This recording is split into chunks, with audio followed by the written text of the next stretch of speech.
नमस्कार, मैं रंजन कुमार अमृत न्यूज़ से आपका हार्दिक स्वागत करता हूँ। राजधानी पटना स्थित बिहार म्यूजियम से। और आज यहाँ design development workshop for handicraft artisan का आयोजन किया गया है। मिथिला पेंटिंग को विषय में रखते हुए बिहार म्यूजियम, भारतीय हस्तशिल्प और आसरा सेवा केंद्र के द्वारा। नमस्कार जी, अपना परिचय देंगे? मेरा नाम हेमा देवी है जी। नेशनल अवार्डी विनर जी। और यहाँ ट्रेनर के रूप में यहाँ आई हूँ। यहाँ मुझे भारत सरकार भी बुलाया है और यहाँ बिहार म्यूजियम से भी बुलाया गया है। तो यहाँ 30 स्टूडेंट है, अभी 25 दिन का ये ट्रेनिंग है। अच्छा लग रहा है जो बच्चे लोग के साथ ट्रेनिंग करने में, सिखाने में बहुत अच्छा लग रहा है। जो बच्चे सब के बीच में हम सिखा रहे हैं, अपना कला बांट रहे हैं, बच्चे लोग को दे रहे हैं, अच्छा लग रहा है। डिज़ाइन डेवलपमेंट वर्कशॉप और हैंडीक्राफ्ट आर्टिजन का आयोजन किया गया है।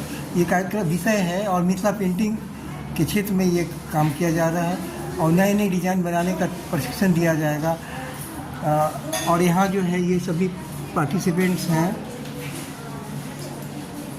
और वो 1 महीने का ये प्रशिक्षण है यहाँ बिहार म्यूजियम में। ये जो सभी प्रतिभागी हैं पूरे बिहार के या बिहार से बाहर के भी हैं? बिहार के ही हैं। तो बिहार के हैं। और विशेष प्रशिक्षण आप हैं और कोई भी है आपके साथ? डिजाइनर है, एक डिजाइनर है, टीचर है। क्या नाम है? नमस्कार, अपना नाम बताएंगे? मेरा नाम प्रदीप चौहान है, मैं डिजाइनर किसी हैंडीक्राफ्ट से और किसी हैंडीक्राफ्ट की तरफ से आसरा सेवा की तरफ से डिजाइनर के लिए रखा गया है। मिथिला पेंटिंग जी, मिथिला पेंटिंग का भविष्य कैसा है? क्योंकि अभी तो पूरे वर्ल्ड में नंबर 1 अभी मिथिला पेंटिंग है, बिहार की पहचान भी है, बिहार की शान भी है मिथिला पेंटिंग। क्या कहेंगे आप? इसका तो बहुत ऊंचे तक चला गया है मधुबनी पेंटिंग, मिथिला पेंटिंग जो है बहुत ऊंचे तक चला गया है। इसका बहुत अच्छा, इसका देश से लेकर विदेशों तक है इसका।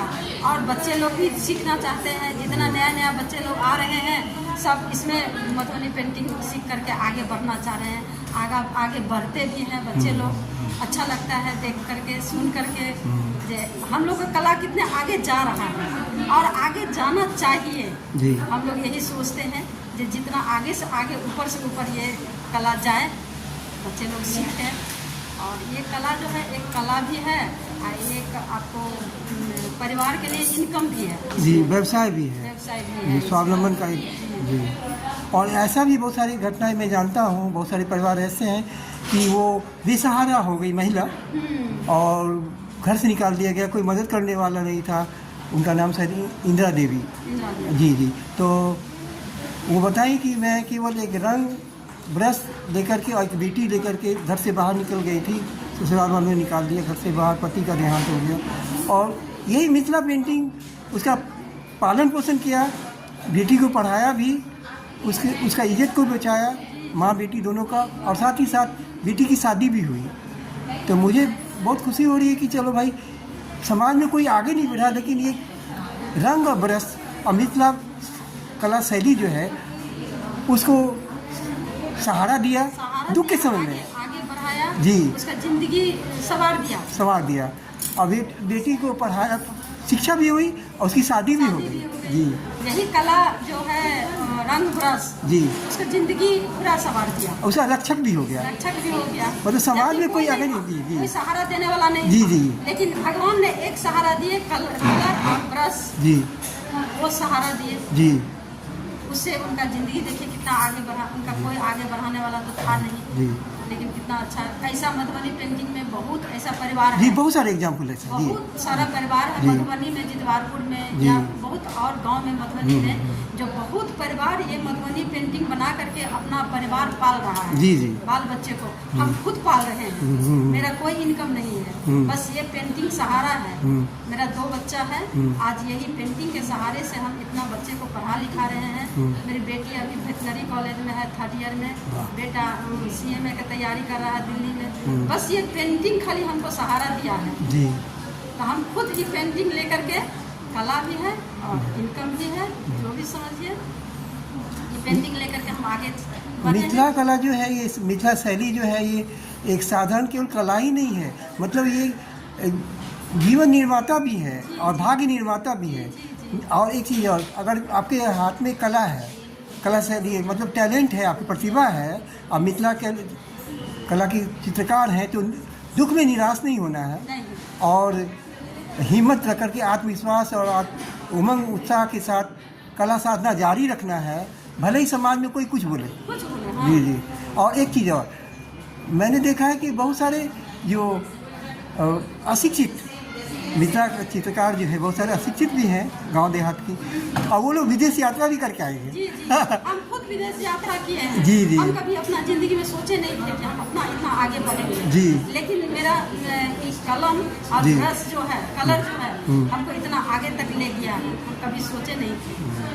और माँ सरस्वती का आशीर्वाद, माँ सरस्वती का आशीर्वाद है, माँ काली, माँ दुर्गा का आशीर्वाद। ये वही तो हम है। तो ये कामना करते हैं कि हर जितने बच्चे जी। हैं सबके ऊपर ये माँ सरस्वती सहाय हो, जी। सब आगे बढ़े। हाँ।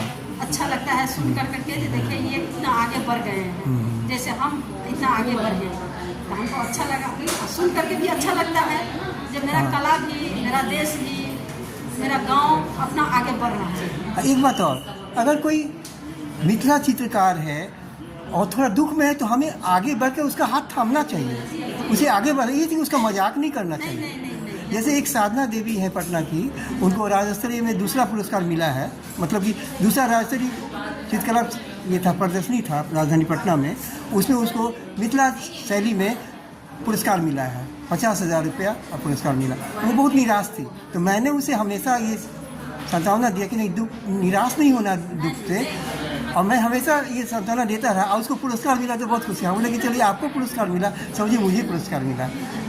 तो निराश तो होना ही नहीं है, हिम्मत रखना है। जी, जी। हिम्मत रख करके अपना काम करना है। जी। आगे पीछे कुछ आदमी कुछ बोले उस पर नहीं ध्यान देना है। अपना काम क्या कर रहे हैं, अपना काम करना है, कहाँ करना है, कैसे करना है, तो वो और आगे ले जा रहा है।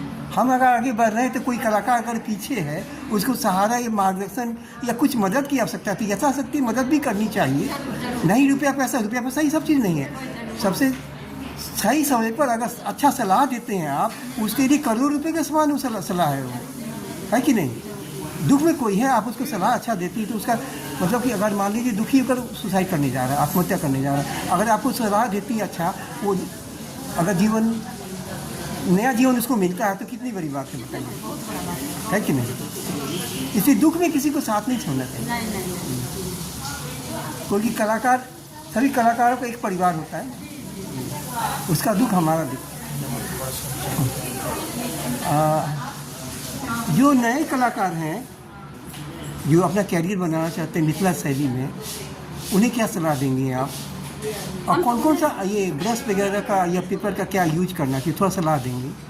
उनको तो हम सलाह देंगे कि आगे बढ़िए और हिम्मत रखिए, और हमसे जितना मदद आप लेना चाहते हैं आप उतना हमसे लीजिए, हम मदद करने के लिए हम तैयार हैं। आप कलर, ब्रश, पेपर जो लेना चाहते हैं हम देंगे आपको। आप हिम्मत मत हारिए, हिम्मत कर करके आप आगे आइए। आपको नहीं आता है तो मेरे पास आइए, हम आपको सिखाएंगे, हाथ पकड़ कर सिखाएंगे। जैसे हम आगे बढ़े हैं वैसे हम आपको आगे बढ़ने में मदद करेंगे, जितना ज़्यादा से ज़्यादा हो। जैसे जो कोई मिथिला शैली में काम करना चाहते हैं तो कौन सा ब्रश जरूरी है शुरू करने के लिए? ब्रश और रंग के बारे में हम बता दीजिए। ये तो देखिए पहले तो नेचुरल कलर चलता था, लेकिन अब तो फैब्रिक कलर चलता है। तो फैब्रिक कलर तो बाजार में बहुत मार्केट में आ गया है, ब्रश भी आ गया है। जिस समय मेरी चाची पद्मश्री गंगा देवी थी, वो समय न ब्रश मिलता था, न नीब मिलता था, न कलर मिलता था, कुछ नहीं मिलता था। तो मेरी चाची लोग ना फूल पत्ती से कलर बनाती थी, बेम्बू के स्टिक से वो स्केच करती थी। जहाँ ब्रश का यूज करना रहता था तो उसमें रुई लपेट करके उसको ब्रश का काम करती थी उस समय। लेकिन अब तो मार्केट में बहुत कुछ आ गया है, ब्रश आ गया है, कलर आ गया है, पेपर आ गया है।